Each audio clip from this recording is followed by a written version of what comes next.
be here. I know I'm running behind, but No, no, I no. watch you Say all the less. time. I Say listen less. to you. Wait, Thank you. hold on, Rock. Good morning. Good morning. We are all repping because we are decolonizing our tongues. And Dr. Sunyatta is here. Welcome to Maroon's Medicine Chest. And she's brought reinforcement as she always does. And hey, Ali. Hello, sir. Peace, peace. Hello. Okay, so Dr. Sunyatta, please introduce us to your special guest.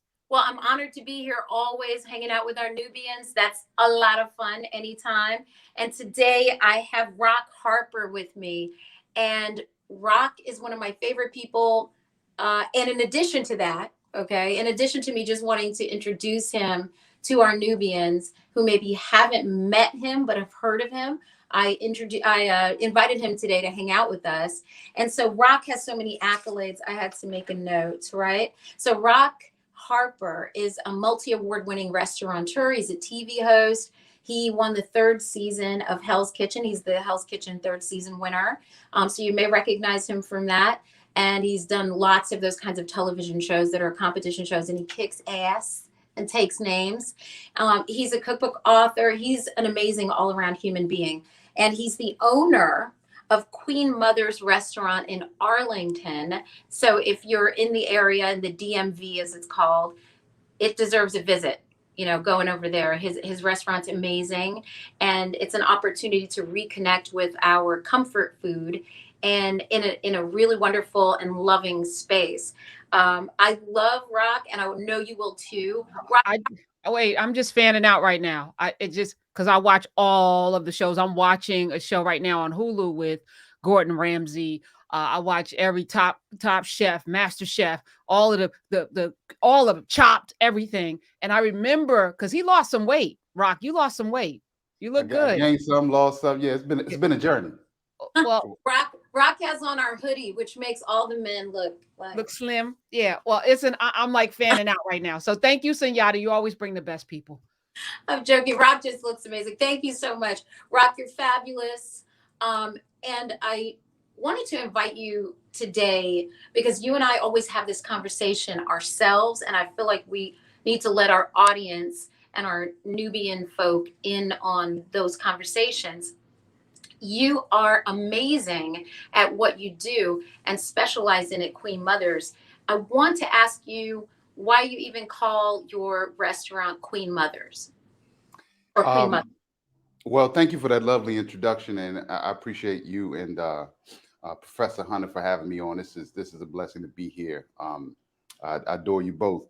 So why is it Queen Mothers? So there's a you know how you're great at this. We have certain things within us, and we don't even realize they're there until they're brought out. Right, inspiration.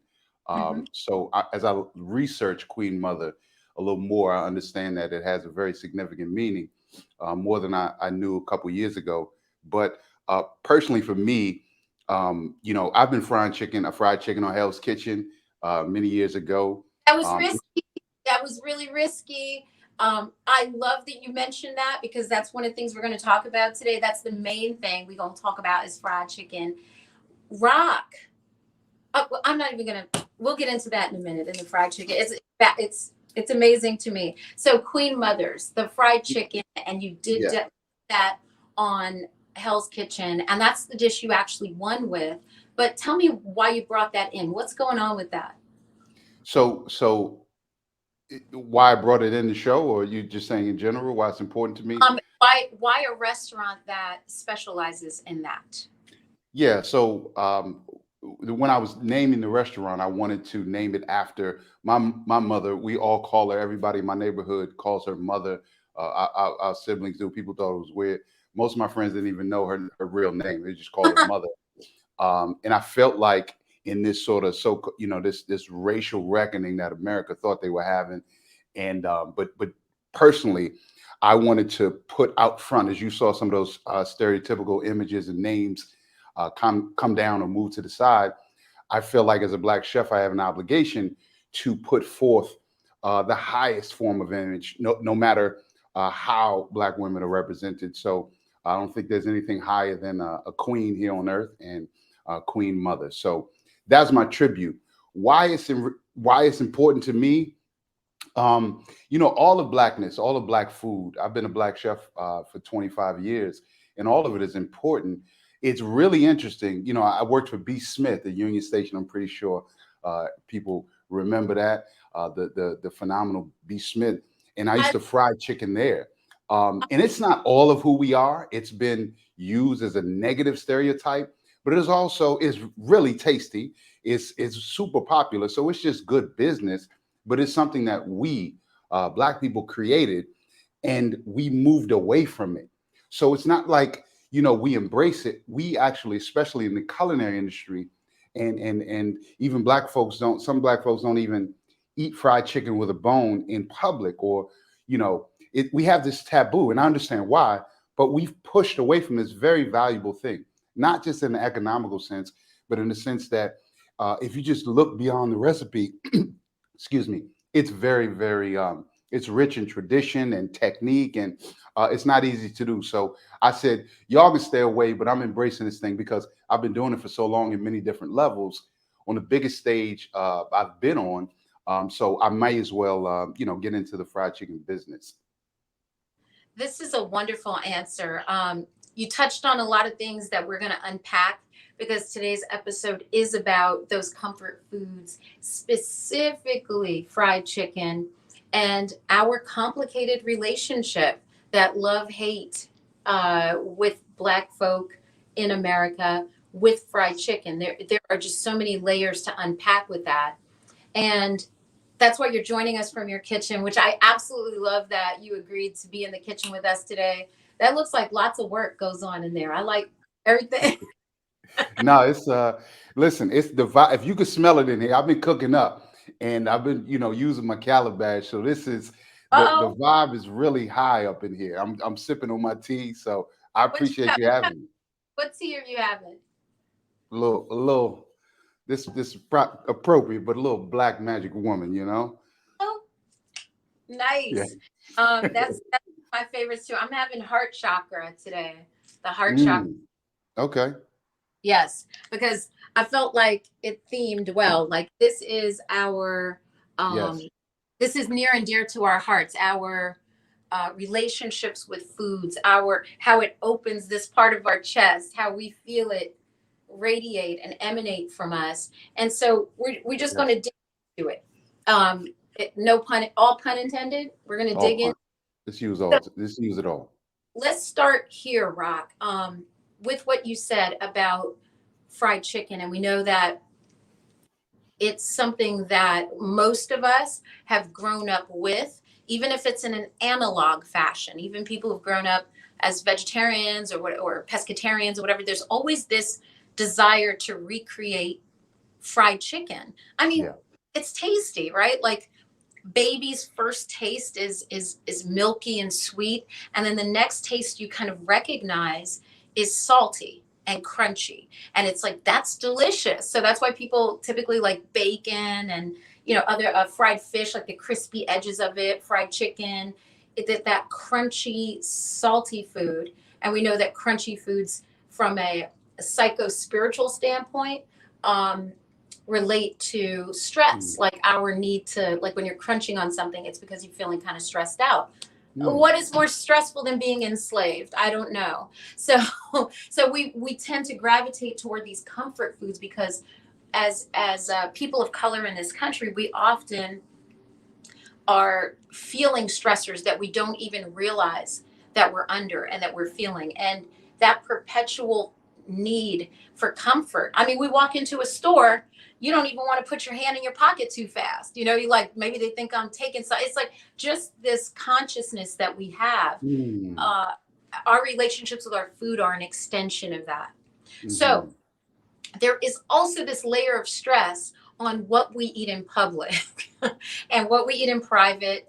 And fried chicken and watermelon are at the top of the list on where people fall, our folks fall. Let's just talk Yes. about, don't talk about where we Yes. fall, what we eat in public, what we won't eat in public. As you mentioned, chicken with a bone in it, um, that's somehow a lower class food. Talk to us about that a bit. Like, what's up with the bone? You just first of all, I got to. I'm gonna have to come back, and I'm glad I'm in Nubia because I'm coming back and taking notes. You just hit me with the crunch and the hands in the pocket. So many things are going on up here as we interact with anything, but I think that there's a certain, just generally, things with bones in dining or higher levels, so-called higher levels of dining. There's a certain approach, right, to etiquette, right? So don't touch the bone, pick it up, use a knife and fork, all of that jazz, all that European jazz. Yeah. And with fried chicken, however, it's the same thing that in the general sense, but also with black people, there was a very targeted and direct campaign that said, there was an overall campaign, and fried chicken fell under that umbrella, that said we need to make sure we demean, demoralize, and devalue anything that could be used by black people to empower them, make them feel good about themselves, right? So fried chicken was used and still is used as a place of, as a source of economical empowerment, right? We could make money off of it and free ourselves, but so so so it was just like, okay, that's horrible. If you pick up a chicken leg, you're a savage, right? Birth of a Nation was probably the sort of the biggest boom of that, and it worked. It was a marketing campaign to say anything that they do, especially chicken, is makes them a savage. So not only did it work for people watching, but for black people, we believed it as well. So that's where I Right. believe we find ourselves today. So when you mentioned Birth of a Nation, just for those of us who may need to be cued in a little bit on what we're talking about, Rock, you're talking about the movie, I think it was 1929. Was it 29, 24? Somebody can look that up for um, The Birth of a Nation uh, was this film, that silent film, black and white, that really was during the time of the rise of the Klan. And this follows our economic progress and move, that great migration out of the South. It tells you exactly what's going on at the time. Now, the larger scheme in the movie, you have white men dressed as black people who overrun the Capitol building and take over, and they're running the Capitol, but their feet are on the desk and they're eating fried chicken and they're eating watermelon and their eyes are bugging open. And, it's just this incredible weirdness. And the Klan are the heroes in the movie. And so this movie, uh, it's not like Netflix time. It's not like even the three channels some of us grew up with the fourth being the PBS channel or whatever, the UHF, dials. Right. This, when a movie came out, everybody saw it because you didn't have very many. And in the process of that, it further cemented that savagery that you spoke about with regard to fried chicken, watermelon, eating with your hands, that there's something déclassé about that, and that continental table manners, knife and fork, is considered an upper crust behavior. So Yes. the chicken off the bone changes it in a Yes. certain aspect. But in addition, right, you mentioned something, I want you to talk about this, us buying our freedom. What is the relationship between fried chicken and freedom? Oh, that's a good one. That's a good one. And before, two things of note about Birth of a Nation. It was the first film. It was screened in the White House. So just give you that, it got the White House stamp. And also, it was based upon a book that was entitled The Klansman, right, with a C. So, and one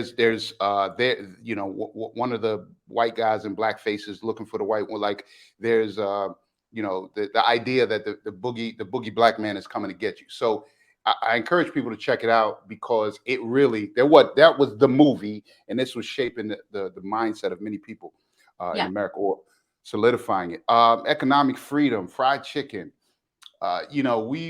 Slaves were allowed to keep chickens in certain situations, right, and to raise money for themselves or to make money through many different means. One of those ways, was to cook, and there's a great example. Um, of the women of Gordonsville, Virginia. And there's a book called Building Houses Out of Bones or Chicken Bones. I'm sorry, by Dr. Psyche Forson Williams. I'm sorry, I messed her name up. I always do that. I forget. But Forsyth Williams. thank you so much. I appreciate it. Hey. And I'm sorry, sister, if you're watching, if you haven't seen it. Great book, and it explains how these women of Gordonsville, Virginia, would fry chicken and make cakes and take coffee to before they had meal carts on the train. There was this stop in or near Gordonsville where they called them the waiter carrier. So sisters would get dressed up, they would cook the food, and they would take it on trays and make money off of people traveling, usually white folks that would travel from south to north or north to south. And this was, people would plan their vacations around this stop. Apparently that's how popular they were, and they used that money to economically empower themselves to buy their, it may have been free at this moment, I'm so sorry if I'm getting this wrong, but to bring them out of their situation, right? And later they introduced the dining cart, so they didn't really need that. Yeah, But that out. The dining cart deliberately cut the legs out from under, pun intended, the chicken industry, that what we call the chicken bone express, right? That this economic empowerment that these women had. And African women have typically almost always been in charge of the marketplace.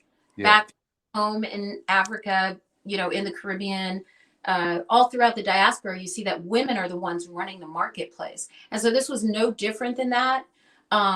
What I love that you said is that this was something people planned their vacations around.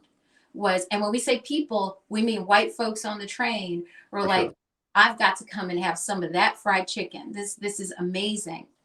The other thing that's fascinating about this is the acceptability of them eating it, but then somehow it's vilified on the other side, that when we eat it, it's savage, as we spoke about, it's lower class.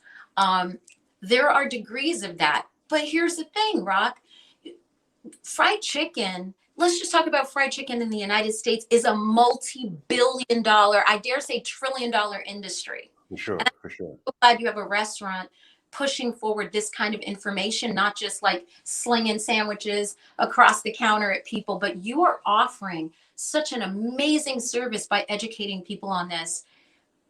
What about this allows this dichotomy of, here's a multi-billion dollar industry, Popeyes, churches, I can't name all the chicken places because I don't eat fried chicken, but KFC, thank you.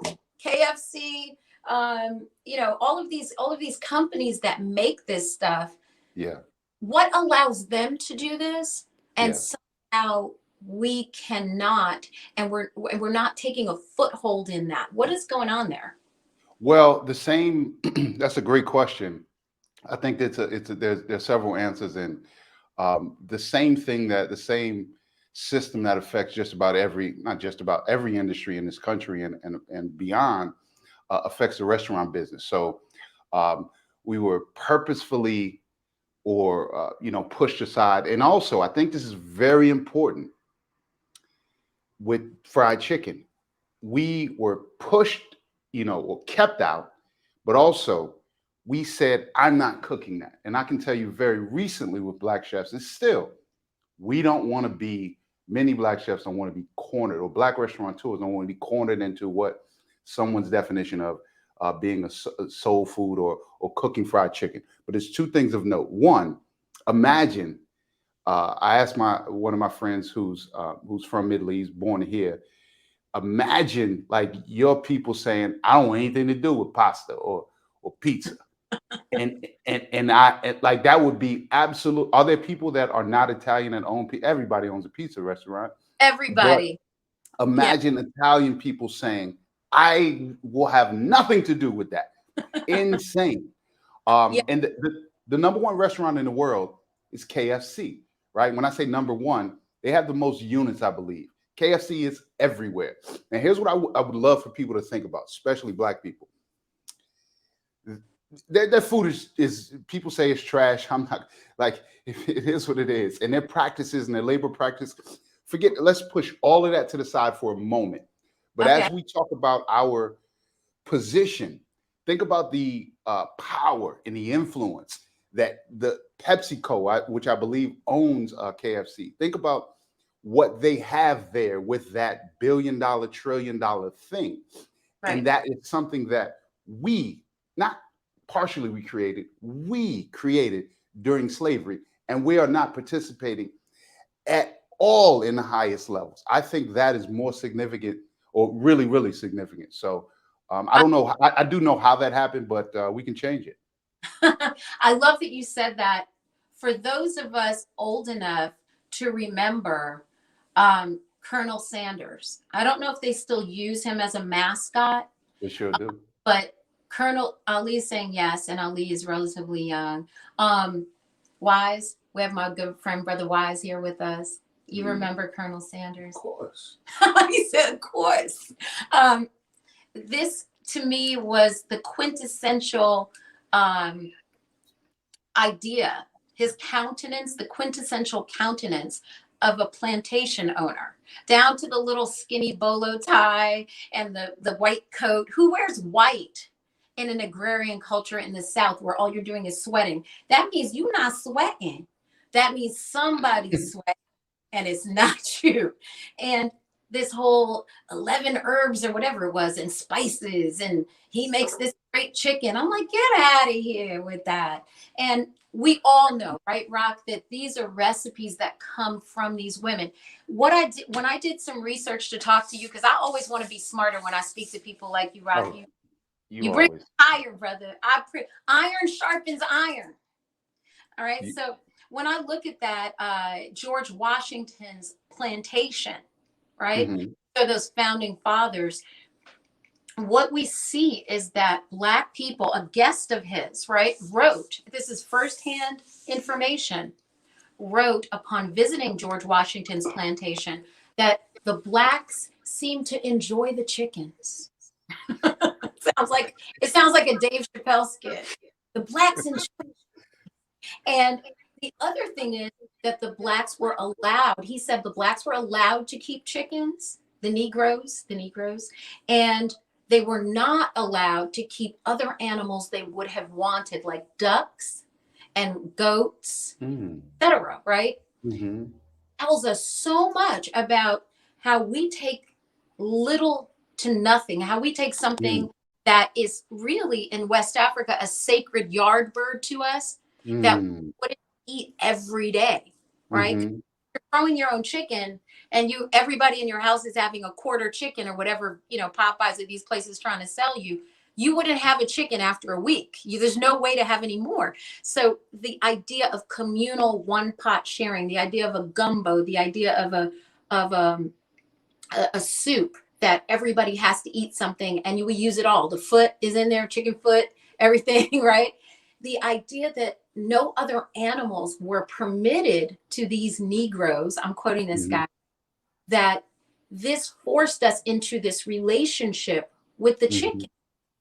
And that relationship, as we do all the time in our resilience, caused us to pushed us into this corner that we came out swinging. And that swing is buying our freedom. As you talked about, lots of Black women were making the chicken dishes and allowed to sell it. That was also what this gentleman observed, is that the women were allowed to make the dish and sell it to other people. We find ways. We absolutely find ways. Now, when we go to other places, Rock, and look, you're a professional chef. You worked in B. Smith's kitchen. I couldn't love B. Smith more. I could never do what I'm doing without B. Smith. I stand right. I can't even say on her shoulders. I dare to touch the hem of the garment of B. Smith. B. Smith taught us everything about lifestyle programs and how important it is to show that we know how to plant plants. We know how to cook stuff. We know how to entertain, because we invented that stuff, right? And one of the things that I thought was very interesting is the kind of dishes that B. Smith was making, the kind of things that you make. because I know you sat at her feet for so many years and really got a lot from her. That Yeah. now people appropriating fried chicken. So there, you go to Charleston, other places, there are these chefs that are TV chefs or celebrity chefs, and these folks are creating grits dishes and fried chicken and crab cakes and fried fish. Heirloom grits is written on their menus, and Yeah. pork marinated in an old school way of what is. So if we don't grab our stuff, somebody else's. Rock, talk to me about how you feel about appropriation versus appreciation, just when it Mm, like Southern food and fried chicken. mm. You're schooling me today. I'm trying not to go to church right now. It's Sunday. All right, I love it, sis. So, cultural appropriation. I think I've thought about this for several years, and I've been on this sort of megaphone. I've been having this megaphone for a couple of years about cultural appropriation, specifically about fried chicken. And here's the challenge, or the problem. The problem is when you know everyone can cook everything. I can open a pizza restaurant up tomorrow. I can open a sushi restaurant up tomorrow. The challenge is, or the problem is, can we both participate in a financial success? Can we both participate in the rewards at the same rate? And so when I go, and I've had this very real experience. This is me, like closely after, like right after Hell's Kitchen, and currently when I go around talking about my fried chicken restaurant, and I want to open a fried chicken restaurant, developers, landlords, real estate brokers will say or suggest that my translation is it not be so black, right? So, or Oh, maybe that wouldn't work here, or we need healthier items on the menu, or we need this, or we need that. Now, there's nothing wrong with that in certain contexts, but when some of those guys out of Tennessee or Carolina or LA, when they open up their snazzy little Instagrammable chicken restaurant, and you see who's running it and who they're marketing towards, it's a right. complete different conversation. So you're okay with the fried chicken, you're just not okay. I had one developer tell me, you just, quite frankly, he was a white dude. He said, you just can't, it can't be super black. Like this, it was a trust that owns this out of New York, and we were looking at this space, big old space in Washington D.C. And his friend had introduced me to him. Like we could have an honest conversation right there. He said, "I'm just telling you, the concept that you've put forth is going to, they're not going to accept that. So you have to change it a bit if you want to How do you have make it this space." black? How do you make fried chicken less black? And maybe that gets to the appropriation of it. Like Yeah. how and I know you wouldn't be willing to do that, Rock, because I know you but we're Nah, that's it. I said, brother, this ain't for me, because we going on Sundays we're gonna do something crazy. Like it's gonna be something. It's gonna be black people who's on Massachusetts Avenue, all of Medallions Avenue. So I come from the B. Smith era. I worked for Bob Johnson as well, bet on jazz. I'm not afraid to lean into who we are, and I'm not afraid to have a gospel brunch. And Saturday night we just shut it down with something extra. Like that's just us. And whoever comes, comes. White people can come too. Everyone can come, right. but it's gonna be black.